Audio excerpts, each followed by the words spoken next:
So it looks like I'm going to have to do the filter relocation kit from the get-go. I thought I was going to be able to get rid of running just a short filter and then upgrade to the remote later on.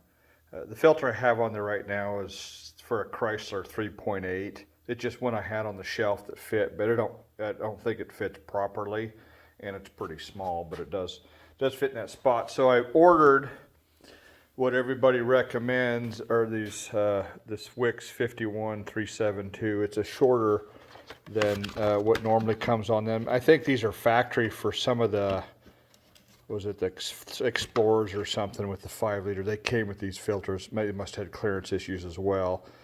Nice filter. I'll still use it because there's nothing wrong with it. Just a little bit smaller capacity. So I've ordered this relocation kit. I think it was just off Amazon. The part number is 15748. So I'll get this stuck on there today. I won't get the filter housing part mounted because it's going to go on my inner fender, which is not on the truck. But I figured while I have the inner fender off, I might as well work on getting the engine side mounted up and ready. So that's what I'm going to do now. Yeah, like I said, I was hoping to not have to do this, but or right in the beginning, but that's okay. Got my remote oil filter mounted. Just welded a bracket to the radiator support. I was going to put it on the inner fender, but got to thinking it's a lot nicer. It'll be a lot nicer to have the fenders off while I initially start this to work on leaks and stuff like that, so I can take the fenders on and off without having to futz with the oil filter deal there. So I'm planning on changing these hoses later. I'll put some hydraulic hoses with crimped ends, probably put 90s with swivels on this end or something. I just don't like running those hose clamps like that on the oiling system, because if one of those pops it, you're going to lose oil in a hurry, make a big mess. So I'd trust a high pressure hydraulic hose over that. Those are what come with the kit, but then they'll work for now. I also grounded the radiator. I just welded a bolt to the frame. That's my preferred method, as long as I can find a spot that's inconspicuous and doesn't hurt nothing. I don't need to remove it later. That way it's definitely grounded to the frame with a weld. So I ran a ground strap to the radiator itself and then to the core here. More ground's better. So that's coming along. I think it'll work out good. Mounted right there. Easy to get at. It's kind of hard to see, but I've got my positive and negative cables run. I've got my negative going to the back of the head, and I've got my positive, of course, running down to the starter solenoid. I wrapped it with this header wrap that I had that goes on this stuff. There's plenty of clearance there, but I just thought that might protect those a little bit better once, and I'll probably run the exhaust through here eventually. I use zip ties, but I also got some wire on there and some regular brackets to hold that. I think that'll work. It's just there's not a lot of space to work with there. Coming this way and going under wasn't any better. So I'm thinking staying tight to the engine until it gets all the way back, and then of course the batteries is right there in the floor.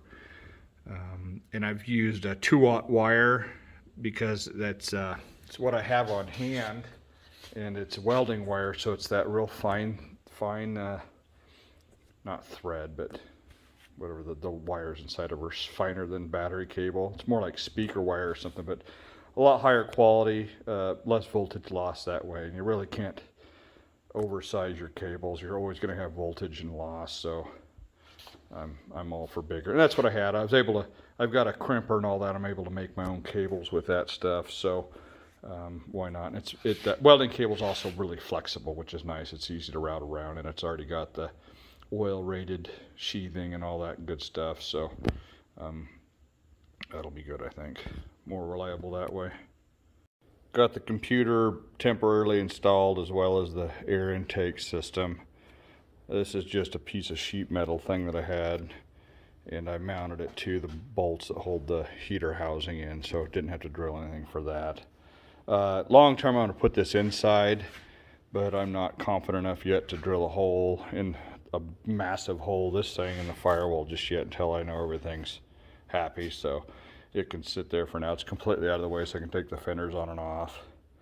And as long as I keep it out of the rain, of course, we'll be good.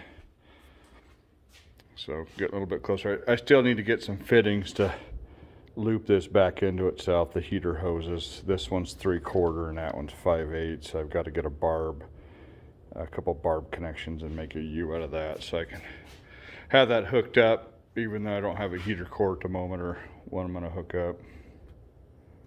So here's my temporary fuel system or fuel tank. It's not pretty and not what I want long term, but this will at least get it going again. I've got some ratchet straps protected with fire hose. That way, everywhere it goes around a corner, it's got that fire hose, which is super strong and it's not so apt to get chafed and cut in half. Fuel filter, fuel lines, all that stuff's all the stock stuff. And then I did take and cut the fill filler neck and turn it 90 degrees so it wasn't facing out this way. That way I can pull up to the pump, I think, on the driver's side and still be able to fill it just across the back. My CJ7's the same way. It's got a fill filler right there by the tail light. So it's nice and sturdy. Definitely ain't going to fall out of there. Still got to do the wiring, of course, to the fuel pump and stuff, but making some progress. This metal's so thin. I was able to weld it, but I might need to go around it like just some JB weld or maybe some fuel tank sealer, because I would imagine that's probably going to seep with just the spot welding method that I had to use to get those reconnected. I thought about getting a filler neck, or a fill filler hose and just piece it together with that, but that stuff's so expensive that it's, I don't know, $15 for 4 inches or something stupid. So we'll go with that. Don't cost nothing. I've got JB Weld if I need to coat it on there. And I've coated. In fact, this pickup, when it had the 79 frame, the fill filler neck had a crack in it, and I put JB Weld on it, and it never leaked again the time I was driving it. So it's not, it'd be one thing if it was under the fuel tank where the fuel sits on it, but even that, they've got stuff for that to temporarily fill holes in the fuel tank, but it'll be just fine if I need to coat that area just to keep it from weeping. This is not fancy, of course, but it'll work for now. So I'm getting real close to being able to try to get this thing to start, at least initially. I've done some ghetto wiring to hook up just the bare minimum to get it to start. And then once I know it runs, then I'll go back and, do it right. But in the meantime, I've got the coil mounted down there just temporarily. Just hung it on the oil reservoir or the oil filter bracket. Tracing out just the wires that I just need to have ignition and start and run or whatever. I did run into a gauge issue. I bought a bunch of gauges years ago used that were supposed to be new and all electronic. Had the electric water temperature, electric sender, oil pressure sender, oil pressure gauge. Well, it turns out the oil pressure gauge is manual or mechanical, not. So I got electric sender, but a mechanical gauge, which is a little annoying. So I'll have to buy a gauge. But in the meantime, I've ran this copper tube, which really maybe for initial startup, maybe it's better just to have a manual one than mechanical, or electrical. So it's hard to screw these up as long as they don't leak. They got air in them. They reliable that way. So that big red wire there is running down to the starter solenoid just to get start. I've unhooked the battery or the ECU or computer, whatever you call it. For now, I'm going to do some tracing just to make sure that the wires that I think are hot come out hot in the right spot. So hopefully I don't fry the CPU, the processor. I keep calling it CPU, but EC or whatever. I went ahead and made a coupler there to loop the heater hoses back into themselves just temporarily. I don't have coolant in it yet, though. I figured initial startup I don't need coolant. I do have oil, so that's good. Oil in the engine, oil in transmission. In here, just real ghetto. Got a couple relays to run, fuel pump and ignition side. And then I've ran those just some switches on the dash, which I'll show in a second. I said this is real ugly, but and the fuel tank here, which I'd mentioned before. No fuel in it yet. The first thing I'm gonna do is just crank it over and see if I can get fuel pressure. Listen for the fuel pump, make sure it turns on. But first thing is oil pressure. Once I got oil pressure, then I'll turn the fuel pump on, see if I got fuel pump that works, and then we'll put some fuel in it, but just baby steps. I don't have the vent hooked up to the tank yet. I don't really need that. It's good. The hose just goes right there. You can see the fancy fuel pump mounting job. It's real pretty. This is the just a temporary gauge panel I whipped up just out of some scrap metal. So got my oil pressure, got my water temperature. Since it's electric, I assume that'll bounce over once it's hot. And then my ignition, and then fuel pump. Everything should run off of this switch. So if I flip it, it'll kill everything. And then that just runs the fuel pump. And then my starter button, I just put over just a push button over here. Real basic. So everything's fused. I got one large fuse. Well, it's not large. It's a 20 amp fuse that is in line with everything. So something happens. Maybe that's not enough fuse. I think it should be for no more than it's doing. So we'll go over some more things here before I start cranking on it, but getting close. So what I'm going to try now is to just turn the motor over and see if I can build up oil pressure before I turn fuel pump on. I still don't have any fuel in the tank yet, but I just want to build up oil pressure if I can. I haven't tried to turn it over at all yet. I've unplugged the computer here, and I've also unplugged the TFI, the distributor here, just so I don't burn something up on accident cranking it over. So we're going to try that. I also didn't run a very large wire to the start switch that feeds the starter solenoid. I assume that doesn't have to be a big wire because all it does is tell the solenoid to turn on. So, so we'll give it a try, see if any weird noises come out. Smoke. I got fire extinguishers sitting around here. Just add a caution and paranoia. So we'll see what it does. If anything at all, it might not do anything. So no coolant yet, just engine oil, transmission fluid, mechanical gauge. So that should pop up pretty fast. We'll see if oil spills all over the ground or we go up in smoke. We'll find out here.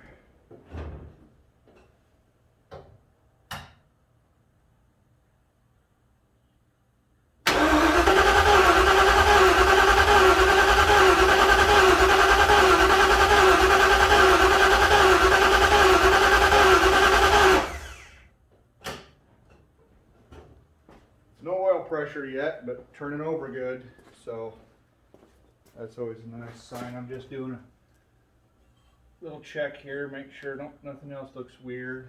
I did fill the oil filter full of oil to let this happen faster, but there's great big hoses and stuff that got to fill up with this remote reservoir.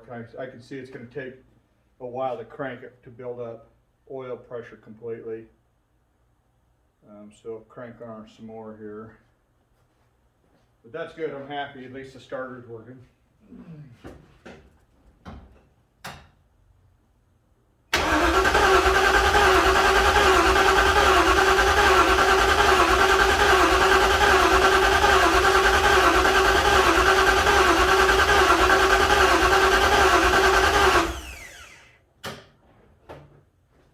I hate to crank on these for a real long time. Ruin the starter and the solenoid, so I'm gonna just do this real slow. I've got a shaft, I think, that I could prime the pump through the distributor. Nothing's getting hot yet, so that's good. No weird, no tinking noises or nothing, so it's turning over easy. That's good as well.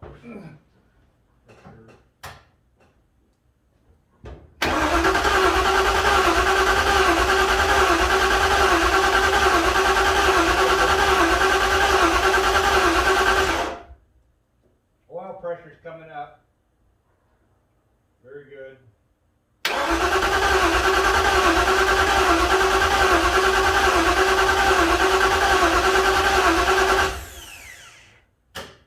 Okay, we got oil pressure, so I'm very happy about that. So now I'm going to test the fuel pump and see if it kicks on or not when I flip the switch. So let me do that. I'll just listen for it. See if it goes up in smoke. Fuel pump's working.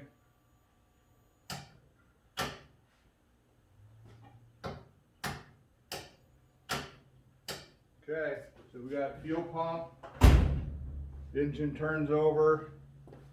So I'm going to pause this for a little bit. I'm going to go put some fuel in it and we might try to fire this bad boy up. Okay, so I've got a few gallons of gas in the tank.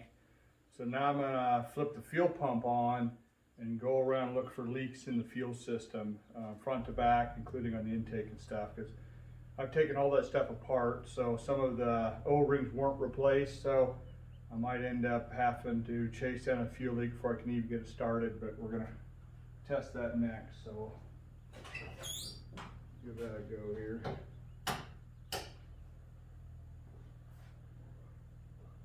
I can hear it picking up fuel, and it should recirculate everything back to the pump. Everything looks like it's working good there. Oh, I'm hearing something. Maybe it's just fuel circulating. Air pushing through the line. Not something you'd normally really hear. So I'm being extra cautious. I don't want to go up in a ball of flames or have a pool of fuel somewhere. But I can hear it. Everything's acting like it sounds good. Check my hose fittings. They all look good. Yeah, that must just be the sound of the fuel going through the lines. I'm not seeing anything wet yet. A poet and didn't even know it. Okay, I'm going to shut that off. Look around a little bit more, just see if there's anything wet back here. But everything's looking fine. I say we try to fire. Oh, I got to plug everything back in, so I'm going to shut everything down. So,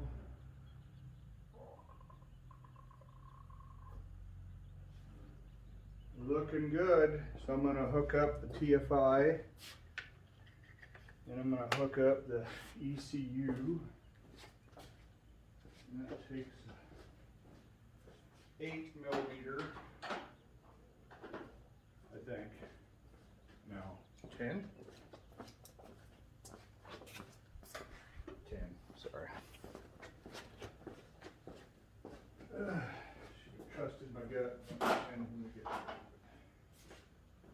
I'll get no exercise doing that.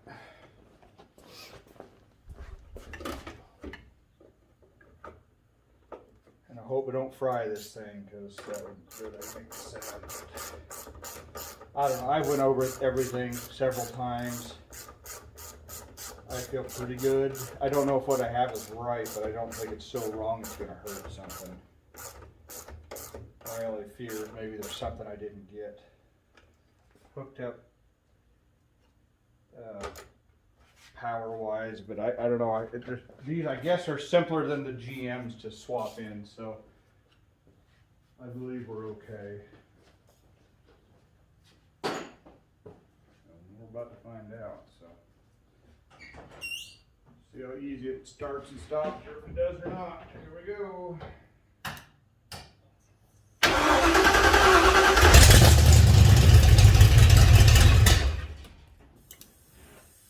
Here's a runner.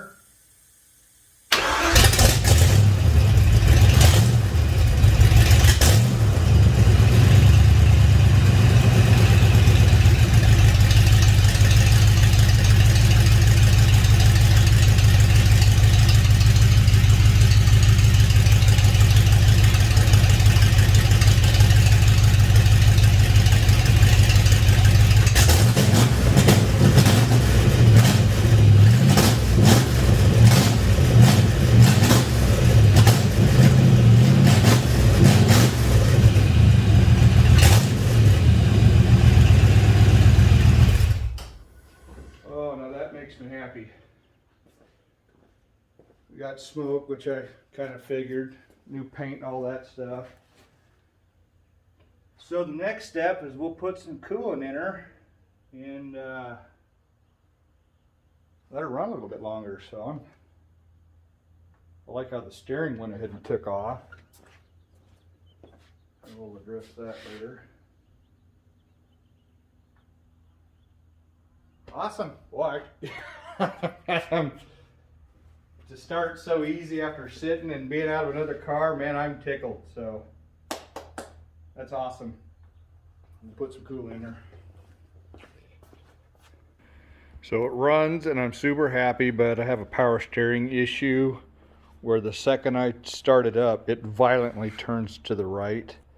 So I've tried adjusting the valve body, which is this piece here, and literally just loosen these two bolts and push it this way, and just tiny bit, tap it that way, tap it that way, depending on what the problem is, until you know which side you need to turn to. Tapping up will make it go left, tapping down will make it go right, I believe, one or the other. Anyway, the trick is to find the perfect center, but even when I've tapped it all the way up, which should make it go left, it's not making any difference at all. So what I'm thinking is the valve body, the spool, and there's maybe stuck or something wrong inside, where it's not moving and adjusting the pressure between both sides of the pump. So I'm gonna take that off. What kind of stinks is I can't run this at all until I get that fixed, because if I run it without fluid, of course it won't turn, but it'll burn the pump up potentially. And if I take any of that part off, I can't run it without the belt or nothing. So I gotta figure that out. I'm not sure. I've got another steering box, but I'm tempted to take that spool out, but probably once I do that, it's probably toast at that point. But I don't know what else to do without digging into it to look. So that kind of sucks. I guess I can't do much now until I get that fixed. But still a successful day. Successful day. I'm real happy that it at least runs. So I will tinker with the steering. Pretty positive I've figured out my steering issue. So there's a spool valve that sits on top of the steering box there, so you can see that I've got it removed. And that's this guy here.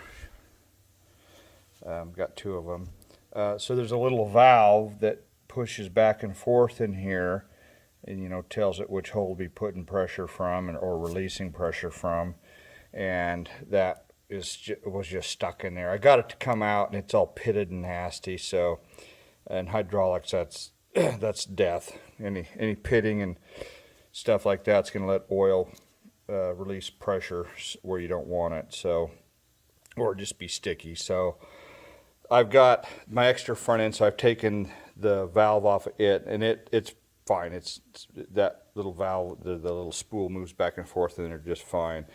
So I'm going to go ahead and put this one on, and then I'll have to go back and adjust it like I was saying earlier, where you just kind of go this way or that way in the adjustment. And there's this little deal here that goes in the steering box, and I'll show that over there. And that goes up in there and adjusts that valve. So you can see it here, and it's got a spring on it as well. So that pops up into the spool, and that little thing there works as like a lever to move that spool back and forth just to center it. And I guess that's the control lever as well. When you turn the steering box, that moves the valve to adjust which side needs pressure depending on which way you're turning. So I'm glad that's all it is. I still probably need to just get a rebuilt steering box long term, but I don't want to do that at the moment. There's a company I think called Firm Feel that rebuilds steering boxes and makes them firmer.